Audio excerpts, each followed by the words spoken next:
We're training the models. That's all I, humans do now. I had this realization. I was like running along the Charles River, like, well, I think this was like 5 years ago, and it was like I'm living in a data set right now.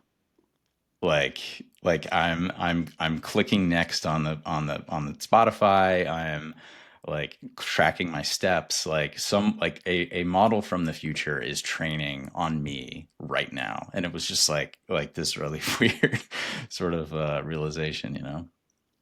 The Matrix is all about how the humans are the energy for the AI, right? We just live in these little pods and we give off energy. But we know now that the oil of our day is info. And so we are just the oil for AI, like Yeah, in and everything we do. yeah, and unfortunately, I think we're getting swindled.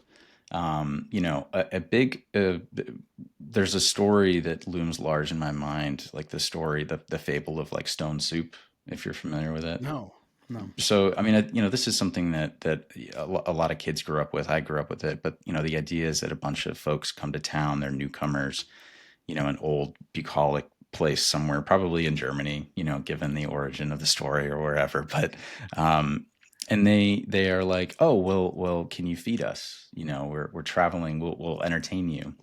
And they're like, no, we don't know you. Like, what are you talking about? And they're like, oh, no matter. Like, we'll just make our own soup.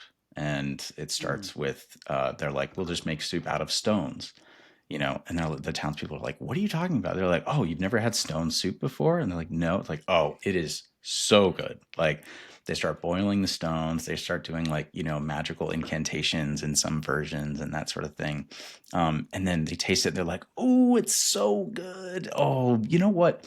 What would make it even better is just a few carrots, And one of the townspeople is like, "Oh well, I've got carrots, right?" And so they go run off. They get the carrots, and they do it again. Oh, what would taste so good is like adding some potatoes, right? Oh, another townsperson. Oh, I've got potatoes. On and on and on. You can see where we're headed here, where they have this big beautiful soup at the end of it, and the entire town is like, wow, like these, I love stone soup. Like these people that came to town, like, we're so sorry we questioned you, and like how great this experience has been. Like, thank you for doing this, right? And of course, like, you take a step back and you know that like these are swindlers. They got these people to act like they were contributing when in reality they were just taking. It's so appropriate for the frontier AI labs right now. Like, we truly are like using these products day in and day out, and we're like, wow, like, can you believe how smart these models are? It's like we wrote the content that they're training on. Like, you came into our homes and you like took information off of our phones, and like every conversation we've ever had with every loved one like is in your model, and like now you sound like someone that I know, and like I'm attributing that to you for some reason, right?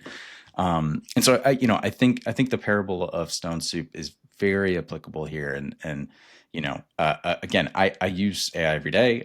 I work in artificial intelligence. I am very thrilled about the future of it. I'm a booster through and through, but like, end of the day, it's like we have to reconcile the fact that this data is not intended for this type of use, and it's being sold back to us while we depreciate the value of hardworking folks who are creating new versions of the data, like the journalists, like the filmmakers, like the fine artists whose livelihoods are being truly taken away.